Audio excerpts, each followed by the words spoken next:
Voilà, c'est toujours un plaisir de partager la parole de Dieu. Comme j'aime le dire, c'est un plaisir, mais aussi une responsabilité. Pourquoi ? Parce que la parole de Dieu a pour objectif de nous toucher, de nous instruire, de nous exhorter. On pourrait donner une dizaine, une quinzaine même de verbes qui illustrent finalement tout ce que la parole de Dieu veut faire dans chacune de nos vies. C'est vrai ? C'est vrai. J'aime bien m'informer de ce qui se passe dans le monde. Je ne sais pas pour vous, mais il y a différents degrés d'information, il y a différents moyens, différents canaux, vous le savez bien, par lesquels on peut s'informer. Et aujourd'hui, plus qu'avant, on a des outils, évidemment, au travers du web, d'Internet, mais il y avait une époque où on avait principalement la presse finalement pour s'informer. Et la presse continue malgré tout à avoir son rôle. Et je me disais finalement, si je veux être informé de ce qui se passe tout autour de moi dans un rayon très très limité, je vais lire en priorité Le Pays Malouin par exemple.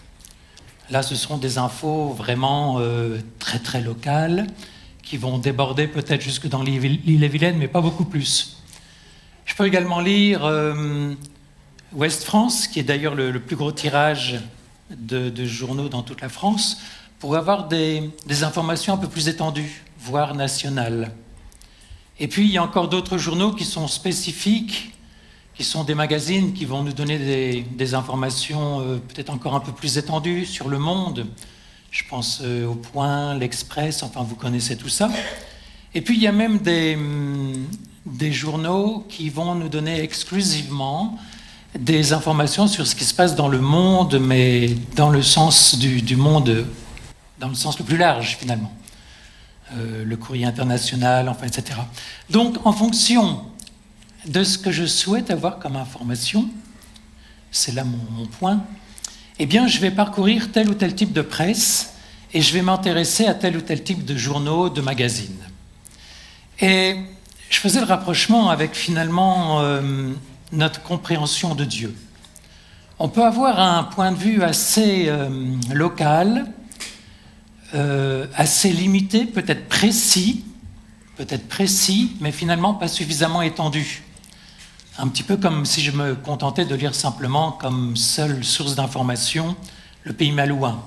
Je saurais vraiment ce qui se passe dans le Pays Malouin, mais pas forcément grand-chose dans la vie du monde. Et je pense qu'avec le Seigneur, avec Dieu, c'est pareil. Je peux avoir des thèmes que j'aime. Je peux lire dans la parole de Dieu un certain nombre de thèmes qui me sont, pour moi, importants. Mais ce qui est important avant tout, c'est d'avoir vraiment la compréhension, je dirais, de comment Dieu voit les choses. Souvent, on a une perception qui est, il me semble, un petit peu trop étriquée, limitée. Et je m'englobe, bien entendu, dans peut-être cette critique. Et je voudrais ce matin vous montrer un petit peu, enfin, essayer de partager avec vous, comment Dieu voit les choses. Comment essayer de voir les choses du point de vue de Dieu, de comprendre quelle est l'intention de Dieu, les objectifs de Dieu, c'est-à-dire de prendre un petit peu de hauteur, si vous voulez, une vision plus étendue, plus large que celle qu'on a d'habitude. Non pas que les prédications qu'on entend ou tout ce que vous pouvez lire soient mauvais ou restrictif, mais il me semble que c'est bon de prendre un petit peu de hauteur. Vous êtes d'accord pour prendre un peu de hauteur ? Je vais tenter. Il me semble que, pour avoir lu 2-3 choses à droite à gauche et y avoir pensé, que l'univers entier repose sur 3 notions essentielles qu'il nous faut comprendre. La notion d'autorité, la notion de gouvernement et la notion de royaume. Donc vous voyez là tout de suite, je vais un petit peu vous emmener un peu plus loin que ce qu'on a l'habitude de faire. L'autorité, parce que vous savez bien, toute autorité appartient à Dieu. C'est vrai. Et là on le reconnaît.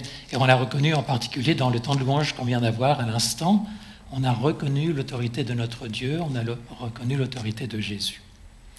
Et puis, pour transmettre cette autorité, eh bien, Dieu a besoin d'un gouvernement. Le gouvernement, c'est la forme qu'il utilise, les moyens pratiques, pour que son autorité, sa volonté, ce qu'il veut, son but, finalement se met en place. Et puis tout cela aboutit à ce qu'on appelle un royaume, avec un roi, bien entendu, et nous disons que Jésus est notre roi, mais nous savons que nous sommes dans un royaume qui ne reconnaît pas forcément le gouvernement de Dieu et, à plus forte raison, son royaume. Le gouvernement par idéalement, auquel on peut le plus rêver, bien sûr, c'est le gouvernement de Dieu lui-même. C'est-à-dire, c'est ce qu'on appelle la Trinité. Alors, si vous n'êtes pas forcément en accord bibliquement avec le mot Trinité, je ne sais pas par quoi on peut le remplacer, parce que c'est vrai que c'est un mot qui est souvent controversé. Mais ce qui est certain, c'est que Dieu est, dans sa nature et dans ses manifestations, et on l'a rappelé hier avec Samuel lors de notre formation biblique, un petit peu comme vous savez les différents attributs de l'eau, ou les manières, les visibles ou invisibles de l'eau. Dieu est Père, Fils et Esprit. Et ça, évidemment, ça fait partie de notre credo. Dieu se manifeste au travers du Père, au travers du Fils et du Saint-Esprit. C'est ce qu'on appelait la Trinité. Dans leur rôle, dans leurs attributs, dans leurs fonctions, Père, Fils et Saint-Esprit sont très différents. Mais en même temps forment un tout rempli d'harmonie, merveilleusement harmonieux. Père, Fils et Saint-Esprit, et se complètent de manière extraordinaire. Je dirais même de manière parfois incompréhensible, ou en tout cas qui nous échappe. En tout cas, moi, ça m'échappe.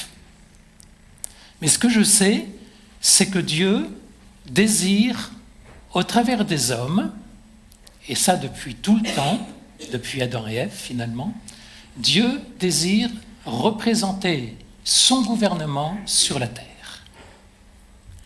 Et Dieu a mis en place 3 formes de gouvernement, on va dire successives, que je voudrais vous détailler. Et puis il y en a un 4e qui est à venir. Le 4e qui est à venir, si vous voulez le connaître, eh bien vous lisez le livre de l'Apocalypse, et là vous connaîtrez, vous comprendrez en quelque sorte quel est ce 4e gouvernement que Dieu désire instaurer, qui n'est pas encore venu, bien entendu, mais dont la parole de Dieu nous parle abondamment, et qu'en tant qu'enfants de Dieu, nous vivrons totalement. Relisez ce livre, ce dernier livre de la Bible, et vous verrez comment Dieu veut vivre avec les hommes, avec tous les rachetés, ce gouvernement qu'il prépare et qu'il va mettre en place et qui donc est à venir. Alors vous allez me dire quels sont les 3 précédents, bien entendu. On pourrait dire que le premier, c'est le gouvernement de Dieu avec Adam et Ève. L'intention de Dieu, et il le dit clairement, quand il s'adresse à Adam et Ève, eh bien, il souhaite que sur la terre existe une forme de gouvernement semblable à celle qui existe dans le ciel. Et 2 mots pour le résumer, peut-être, la louange et puis l'obéissance. Et ces 2 mots, louange, obéissance, je dirais, vont toujours accompagner les formes de gouvernement que Dieu va désirer pour l'homme sur terre. Louange de notre part vis-à-vis de notre Dieu, car à lui appartient la louange dans les siècles des siècles. C'est plus que des paroles, c'est une réalité.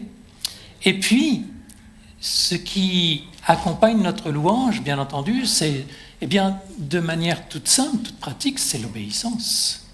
Et Dieu va toujours demander à ses sujets une obéissance parfaite. Ça, c'est, je dirais, ce qui revient en permanence. On va lire dans Romains 5, 12, comment malheureusement, les choses n'ont pas perduré très très longtemps, parce que vous le savez bien, avec l'histoire d'Adam et Ève, est arrivé le péché. Par un seul homme, le péché est entré dans le monde, et par le péché, la mort. Et ainsi, la mort s'est étendue sur tous les hommes, parce que tous ont péché. Donc, on va dire premier échec. Premier échec, premier gouvernement, premier échec de l'humanité. Et les choses ne se passent pas comme elles auraient dû être.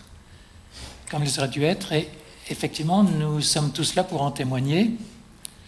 le péché nous est accroché, je dirais, à nos pieds comme un boulet. Dieu aurait pu tout effacer. Il aurait pu recommencer une nouvelle terre. Il aurait pu dire, ça ne fonctionne pas avec ces humains-là, je vais inventer autre chose. Mais Dieu a persévéré, je dirais, pour notre plus grand bonheur.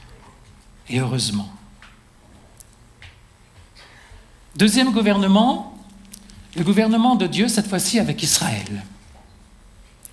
Dieu choisit, et ça c'est une intention de Dieu qu'on retrouve en permanence, un peuple qui va représenter ses intérêts sur la terre. Ce peuple, c'est Israël. Ça peut sembler curieux, parce que ce peuple, il a plein de défauts. Ce peuple, il va être rebelle. Ce peuple va être indiscipliné. Et pourtant, Dieu va dire que celui qui touche à Israël, c'est un petit peu comme si on touchait à la prunelle de ses yeux. C'est très étonnant, l'élection d'Israël. Pour moi, c'est un mystère. Pourquoi Israël ? Eh bien, ça appartient au mystère de Dieu. Ne cherchez pas trop, je ne suis pas sûr qu'il y ait une réponse. On lit dans Genèse 12, puisque Adam et Ève se sont rebellés, est apparu le déluge, une famille sauvée, celle de Noé, mais malheureusement, encore et toujours, le péché continue et arrive Babel, et donc la dispersion sur la surface de la terre, avec des peuples qui, pour une majeure partie d'entre eux, vont être idolâtres, loin de Dieu.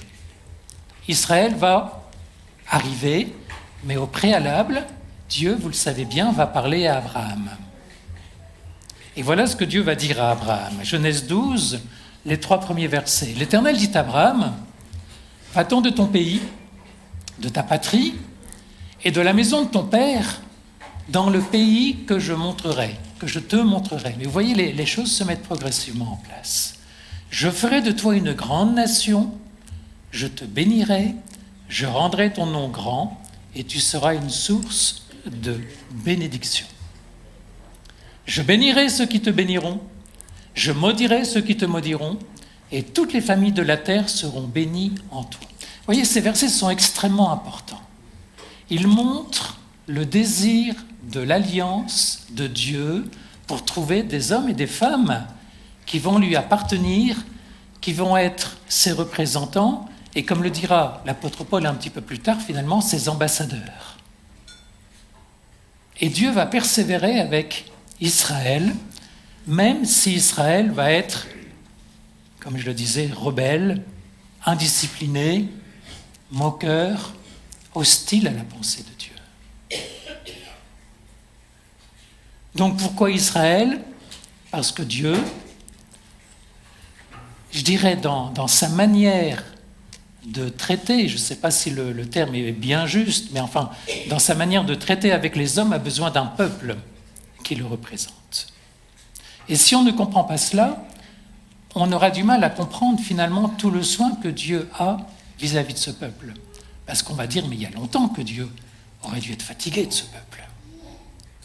Mais Dieu a choisi Israël.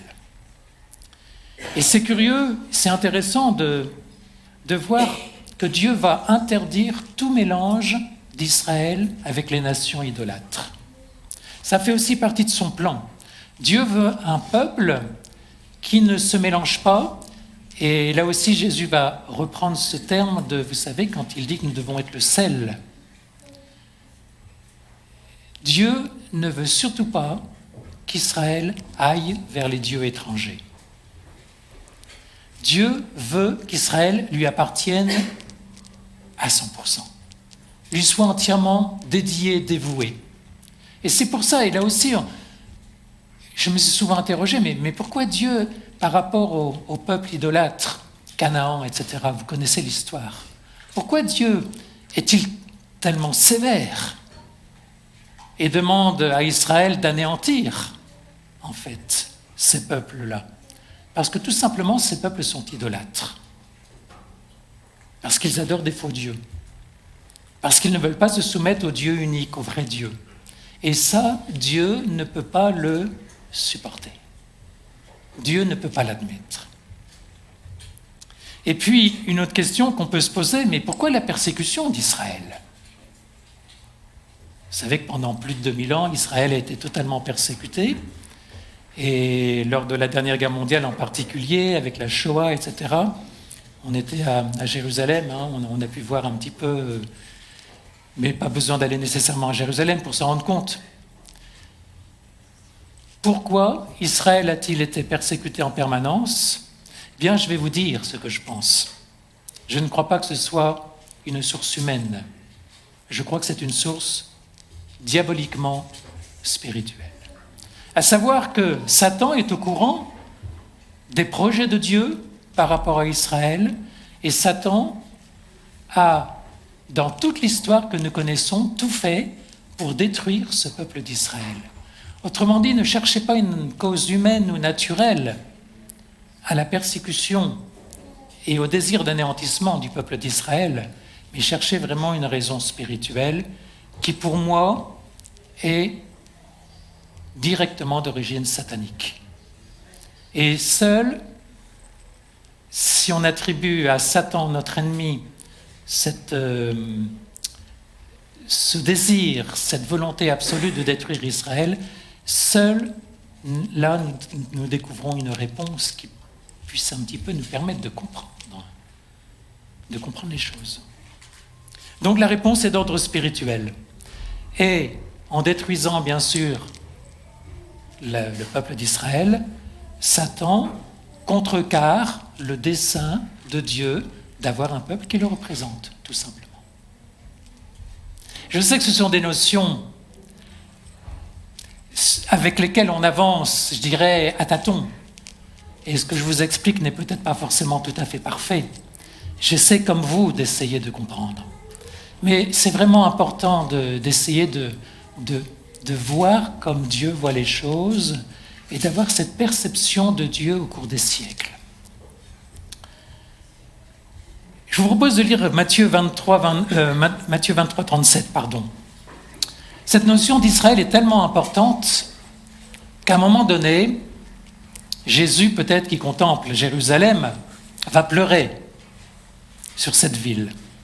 En fait, Jésus ne pleure pas seulement sur la ville de Jérusalem, mais il pleure bien davantage encore sur Israël qui, globalement, rejette ce projet de Dieu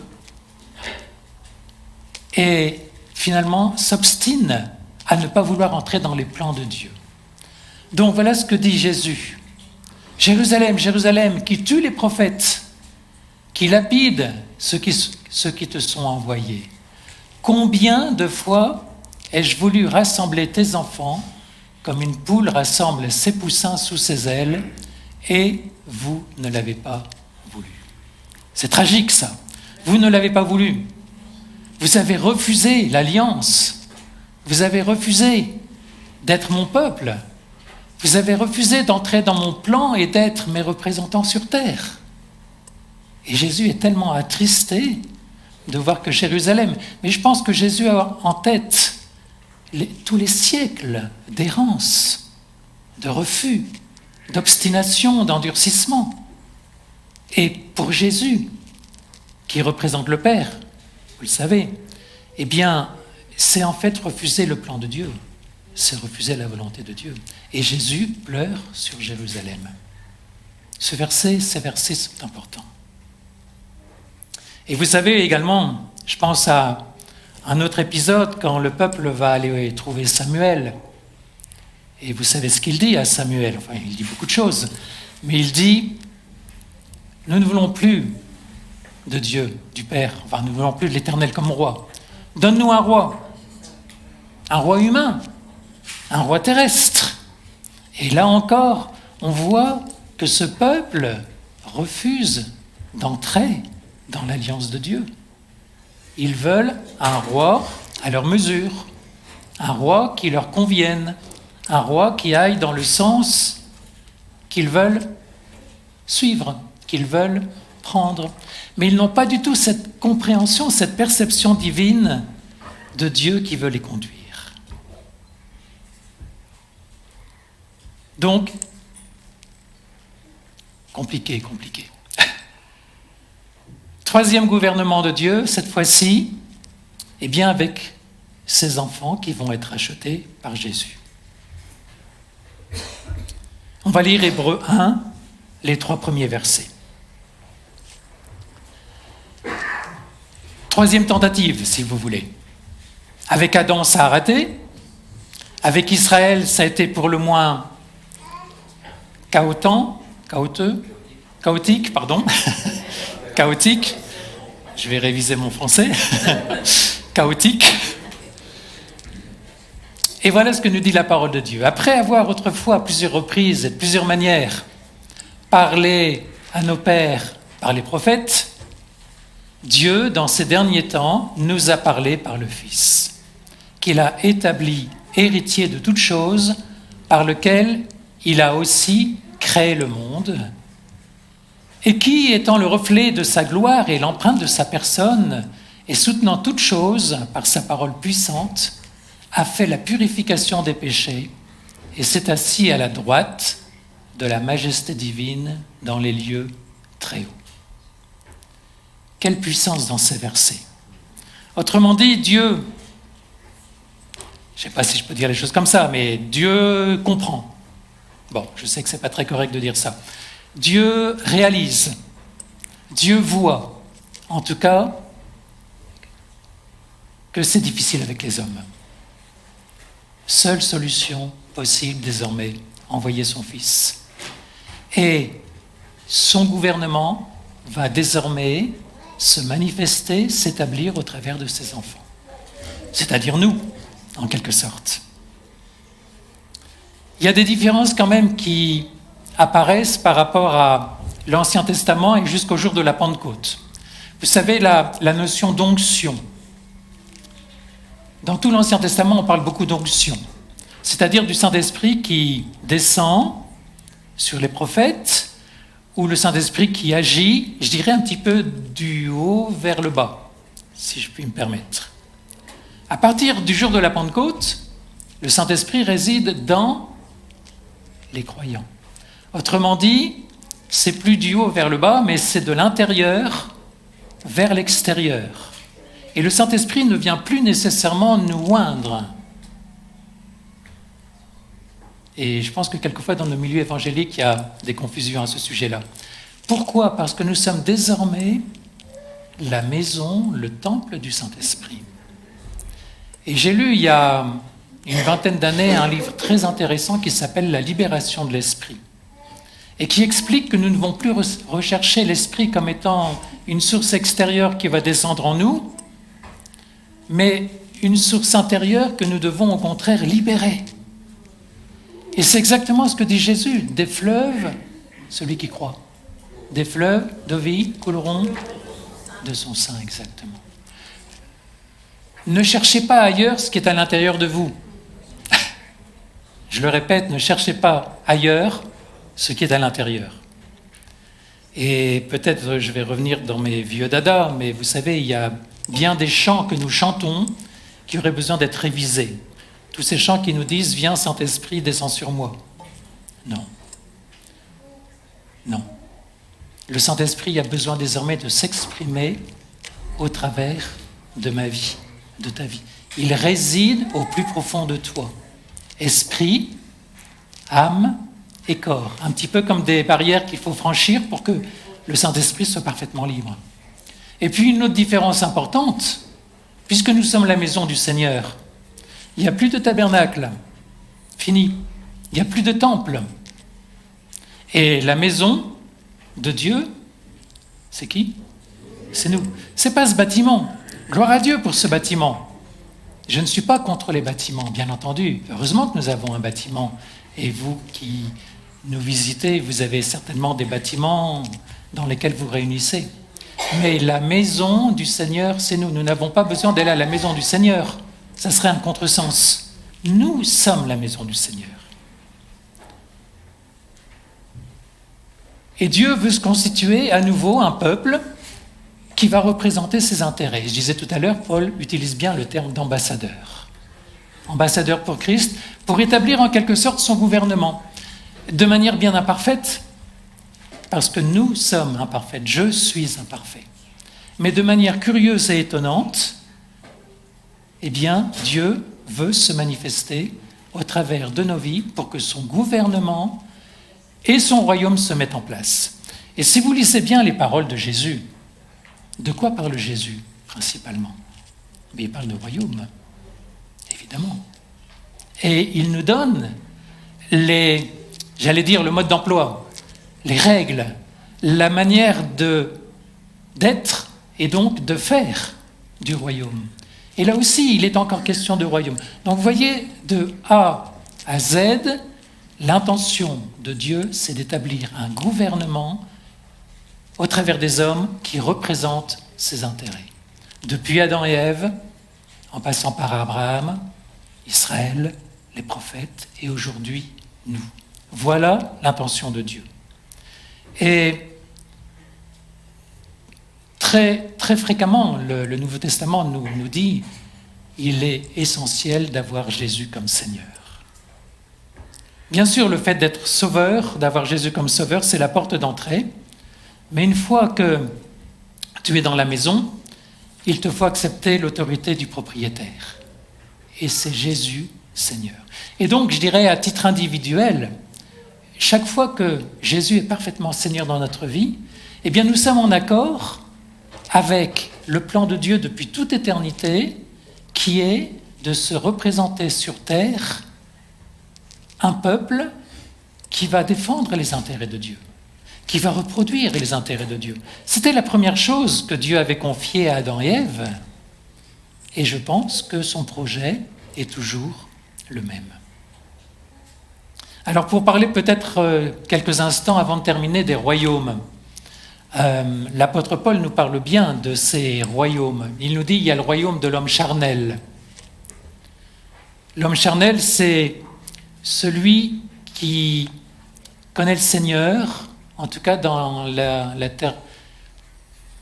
terminologie de l'apôtre Paul, c'est celui qui connaît le Seigneur, mais dans lequel il y a tant de mélanges que finalement ce ne sont pas les lois du Seigneur qui règnent en lui. Ça, c'est le chrétien charnel. Il y a le royaume naturel, dans lequel en fait Satan est maître, parce que l'homme naturel, c'est celui qui n'a même pas la connaissance de Dieu. C'est celui qui ne reconnaît même pas qu'il y a un Dieu qui existe.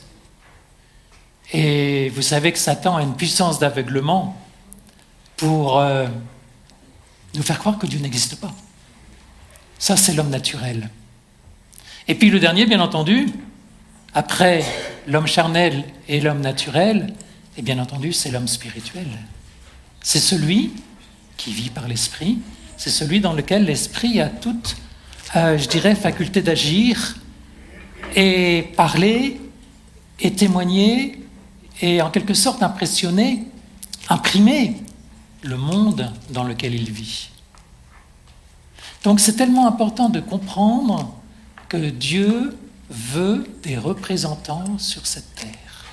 C'est son projet depuis tout le temps. Et invariablement, Dieu nous rappelle les mêmes choses. Et je parlais tout à l'heure de ce qui se passera donc dans ce royaume qui sera sur terre. Vous savez, vous avez entendu parler du millénium, les 1000 ans, où il y aura cette fois-ci un royaume parfait. Plus de larmes, plus de péché, plus de volonté propre, plus de désir personnel d'agir et de faire et de parler comme je veux, mais où Jésus, l'agneau de Dieu, sera reconnu comme roi ayant toute autorité. Et le livre de l'Apocalypse nous en parle tellement bien. Donc tout est centré sur cette notion de gouvernement et de royaume. Et nous avons chacun pour notre part notre rôle à y jouer. Nous avons un rôle essentiel, tellement important. Je vais terminer avec Jude 1.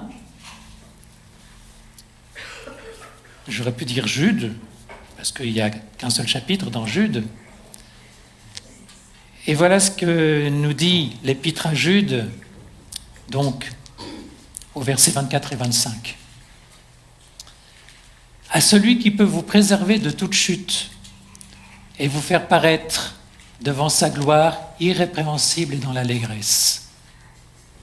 Dieu seul, notre Sauveur, par Jésus-Christ, notre Seigneur, soit gloire, majesté, force et puissance, et voyez bien, dès avant tous les temps, maintenant et dans tous les siècles. Voilà toute la Bible résumée. Dès avant tous les temps, parce que Jésus existe depuis toute éternité, il est le créateur de l'univers, vous le savez.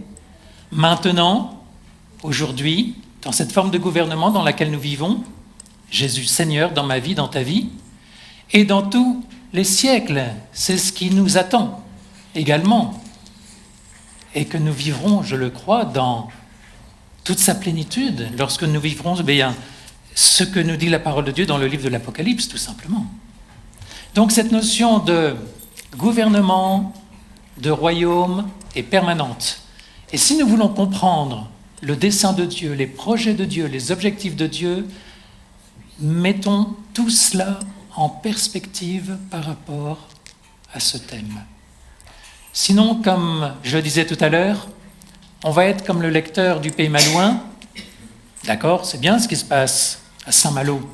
C'est bien ce qui se passe à Antony. Qui habite Antony? Oui, c'est bien ce qui se passe à Antony. C'est bien ce qui se passe à Saint-Méloire-des-Ondes chez moi. Mais est-ce que c'est le plus important, ce qui se passe à Saint-Méloire-des-Ondes? C'est bien de connaître ce qui se passe dans le monde aussi, non? Et si nous voulons vraiment comprendre et connaître et aimer, et je dirais même nous préparer à l'éternité, eh bien il nous faut une vision beaucoup plus élargie.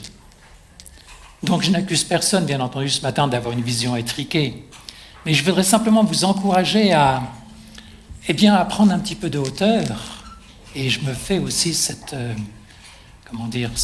requête pour comprendre et connaître finalement ce que Dieu veut faire et comment il veut régner.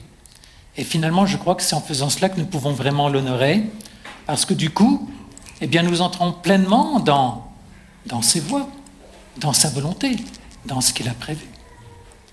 Et donc, nous pouvons vraiment dire Jésus est Seigneur. Il est Seigneur de ma vie. Et il a besoin de moi, il a besoin de toi pour être une petite partie, l'Église, qui va représenter sa volonté, son dessein, et puis ce qu'il a créé, comme on l'a lu il y a quelques instants, depuis toute éternité.